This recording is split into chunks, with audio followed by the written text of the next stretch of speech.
dicotômicos! Estamos muito felizes de estar com vocês no nosso segundo episódio do ano. Eu sou o Daniel, docente do curso de Relações Internacionais na Universidade Federal de Sergipe e um dos novos membros de Dicotomia. É uma felicidade gigantesca estar aqui hoje no meu primeiro episódio para falar sobre um assunto que eu particularmente adoro, as simulações da ONU. Mais especificamente, como as simulações da ONU e o protagonismo juvenil estão entrelaçados e o impacto que essa junção tem no ensino das relações internacionais. Hoje, não estou sozinho, estou muito bem acompanhado com as minhas duas colegas que vão se apresentar agora. Oi pessoal, aqui é a Vitória Cristine, esse é o meu primeiro episódio aqui no Dicotomia e eu também estou muito animada para falar sobre esse tema que eu tenho um grande apreço. É isso, espero que vocês gostem do episódio. Oi gente, estamos aqui de novo, Paula, sua dicotômica antiga, para mais um episódio. Então, depois dessa apresentação, roda a vinheta, editor. Because China ist dramatisch. ¿Cómo se dice en inglés? Me siento orgulloso. Não existe dicotomia. Dicotomia Podcast. Acho que, antes de mais nada, é fundamental falar sobre a estrutura de uma simulação da ONU e a sua importância em um sentido geral. Lembrando que nós temos uma pequena série muito legal no nosso podcast, falando sobre a estrutura das simulações de forma mais detalhada, fruto de uma parceria muito rica que fizemos com o Colégio Ateneu Sergipense e que você pode conferir no link que vamos deixar na descrição desse episódio. Simulações da ONU, em um sentido mais geral, representam uma série de eventos acadêmicos em diversos lugares do mundo, na quais os participantes, denominados como delegados, atuam como diplomatas ou representantes de um país, ou também como uma organização que tem influência e voz dentro daquele cenário político. Uma verdadeira conferência simulada no formato das Nações Unidas. Ou seja, se trata de um evento no qual os delegados se reúnem para tratar de um tema direcionado a um comitê, seguindo os objetivos de política externa do seu determinado país para chegar a uma solução comum, produzindo documentos internacionais que legitimem essa ação.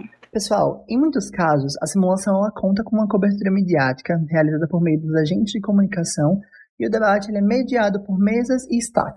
Ok, eu com certeza imagino que alguns nomes aqui talvez não sejam tão novos para algumas pessoas, mas sim para outras.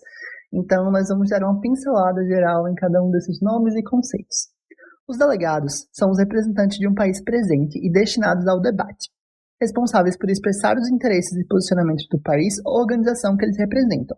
Um delegado é visto como a personificação do poder executivo do país naquela conferência. O comitê, nesse sentido, é justamente essa reunião, esse momento de encontro entre delegados de países distintos, em que eles dialogam sobre o tema e tentam solucionar uma problemática. Já o posicionamento é uma questão diretamente ligada à política externa de um país. Isso significa, basicamente, que esse posicionamento é voltado ao conjunto de objetivos políticos que um determinado Estado almeja alcançar nas suas relações com os demais atores internacionais. Como dito anteriormente, os documentos internacionais produzidos na conferência têm um objetivo essencial, que é legitimar e sintetizar tudo o que foi debatido anteriormente e pontuar as medidas acordadas. A mesa é um mediador dessa conferência, possuindo o dever de conceder falas e respostas, avaliar os documentos produzidos, as moções e também a atuação dos delegados. O staff, dessa forma, funcionaria como um auxiliador da mesa, ajudando nos momentos em que ela não consegue se inteirar de todas as tarefas naquele momento. Então, questões como viajar, o tempo de fala dos delegados, apresentar ausências e condições de saída fazem parte de suas obrigações. A cobertura de todo esse processo é feita pelos agentes de comunicação, os quais possuem essa função de representar a imprensa, construindo notícias com fotos, falas durante a conferência, apresentando tudo em um portal do colégio ou instituto no qual ocorre a simulação. Ainda, ao final da simulação, os delegados que mais causaram, entre aspas, durante a mesma, são entrevistados pelos agentes em uma conversa rápida a respeito do evento. E eu acho que toda essa explicação exprime do que se trata essas simulações. É justamente uma oportunidade de se colocar em um lugar de debate dentro de questões inerentes à política internacional, ao sistema internacional na totalidade, formulando estratégias e promovendo a discussão em cima de problemáticas globais e atuais.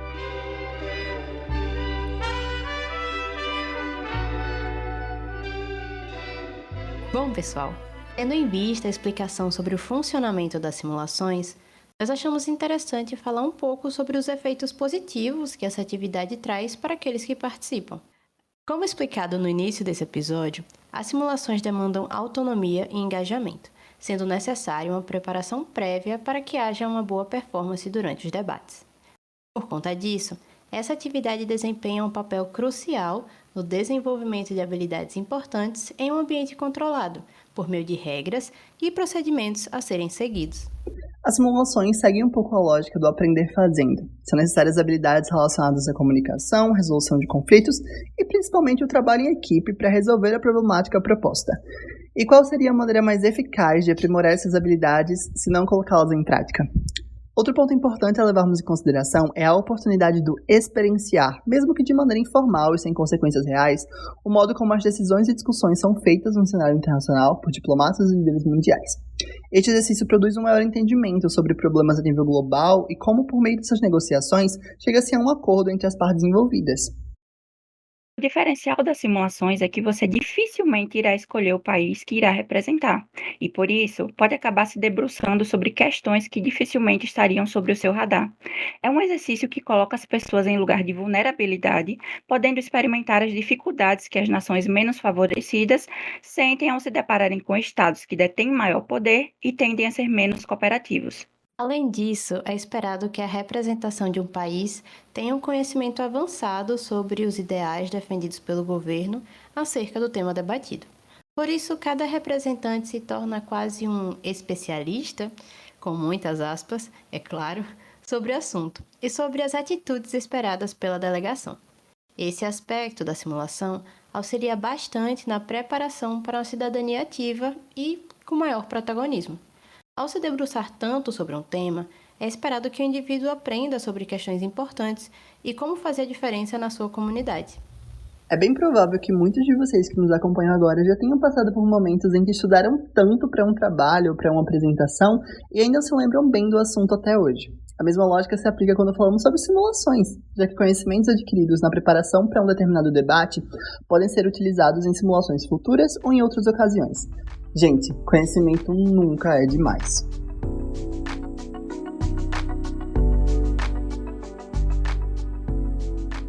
Do exposto, é evidente a enorme importância das simulações na vida, tanto profissional quanto pessoal dos indivíduos. Por meio delas, é possível exercitar de forma prática competências fundamentais para um futuro profissional bem-sucedido e para uma atuação mais participativa na sociedade. Participar de simulações também podem trazer oportunidades extraordinárias aos estudantes, em especial àqueles que estudam em instituições públicas de ensino. Um exemplo que temos aqui no estado de Sergipe é o do estudante Rafael Gama, que no início desse ano participou de 2 simulações da ONU nos Estados Unidos, a Yale Model United Nations e a Harvard Model United Nations. E esse ano, em entrevista para o F5 News, o Rafael falou sobre a conquista e como o envolvimento no Ateneu ONU, simulação organizada pelo Colégio Ateneu Sergipense e citada no início desse episódio, foi essencial na construção de competências necessárias para a seleção nas 2 grandes simulações.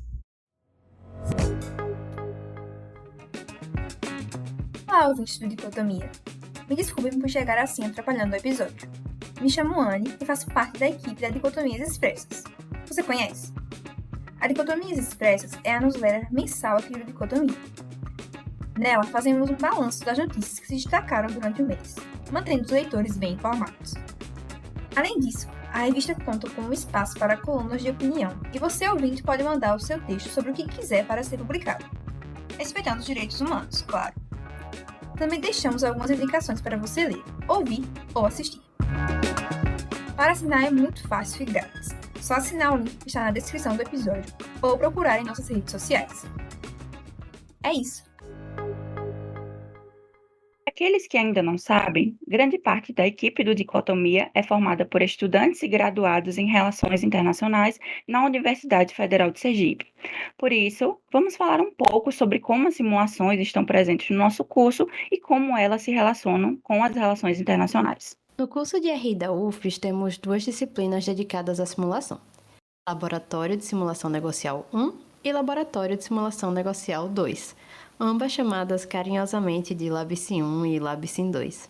E embora o início desse episódio tenha se debruçado em explicar sobre simulações da ONU, essas duas disciplinas não estão apenas focadas nisso.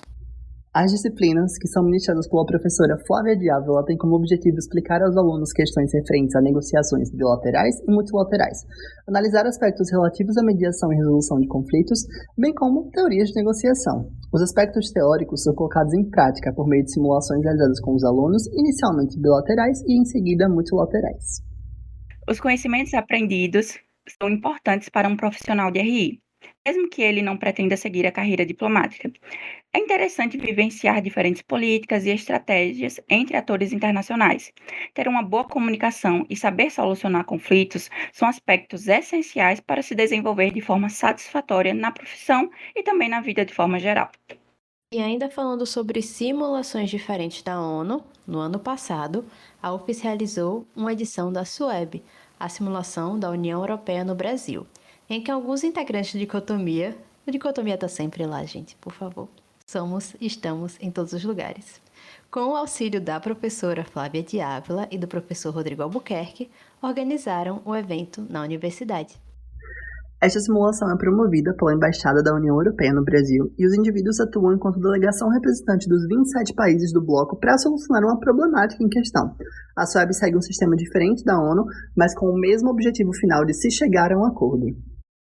A SUEB é um bom exemplo de como simulações também são utilizadas por países, nesse caso um bloco, como uma espécie de propaganda de um sistema específico.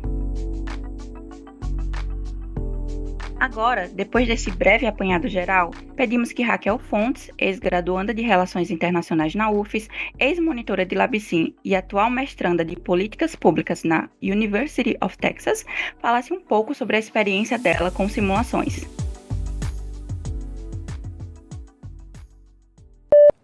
Olá, ouvintes de Dicotomia, aqui é a Raquel. Eu sou bacharel em Relações Internacionais pela Universidade Federal de Sergipe e atualmente eu faço mestrado em Políticas Públicas Globais na Universidade do Texas, em Austin. A minha jornada em simulações de modelo ONU sempre foi enriquecedora. Eu participei de atividades do tipo desde o meu ensino médio, na graduação, onde eu tive a oportunidade de fazer uma matéria sobre negociações internacionais e depois de me tornar monitora por um ano dessa mesma disciplina, até agora no meu mestrado. Apesar de ser uma atividade exigente em termos de tempo, energia, dedicação, eu acredito que a minha experiência em simulações foi fundamental para o meu desenvolvimento profissional e também pessoal. Se eu tivesse que destacar duas habilidades que eu desenvolvi através dessas atividades, seria a comunicação com o público e a capacidade de solucionar problemas de forma criativa. Eu sei que muitas pessoas extrovertidas gostam de participar de simulações de modelo ONU, mas aqui vai o meu encorajamento para os mais introvertidos como eu. Eu acho que essa é uma oportunidade para o desenvolvimento da sua comunicação e de outras habilidades sociais.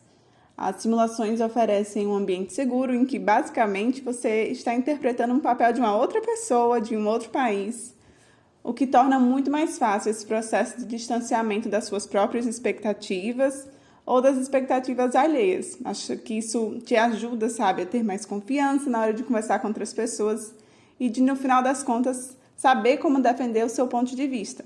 E sobre a capacidade de resolver problemas de forma criativa, eu acho que esse seja um diferencial muito valioso, tanto na sua carreira quanto na sua vida pessoal.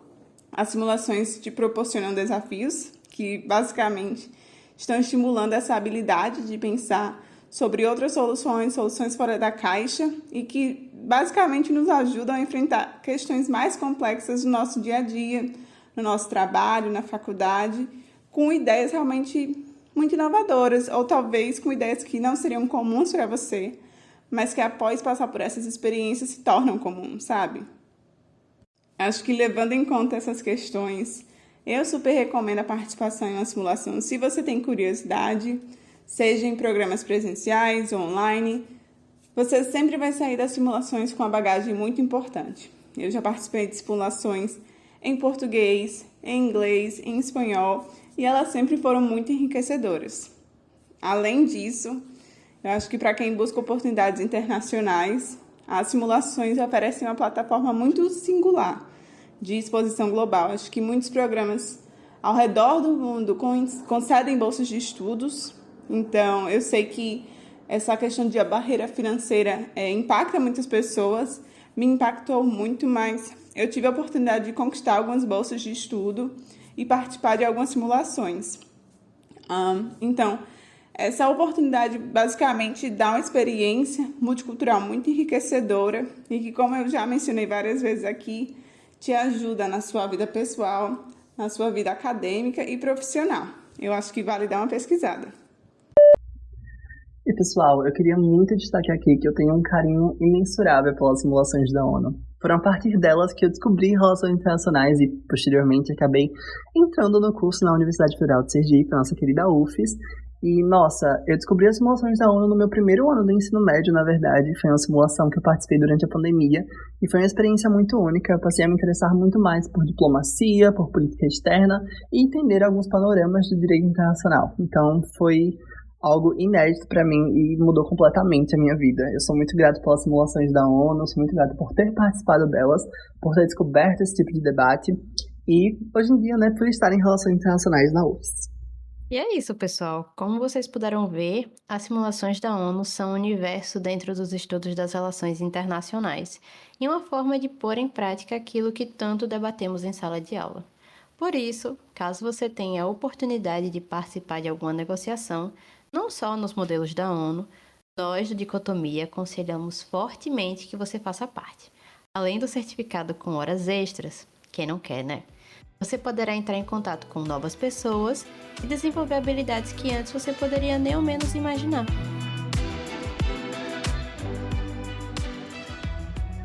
Então é isso, pessoal. Muito obrigado. Nos vemos na próxima. E não deixe de acompanhar a Dicotomia no seu agregador de podcast favorito, por e-mail com a Dicotomia Expressas e nas redes sociais com @dicotomia_cast. Um beijo.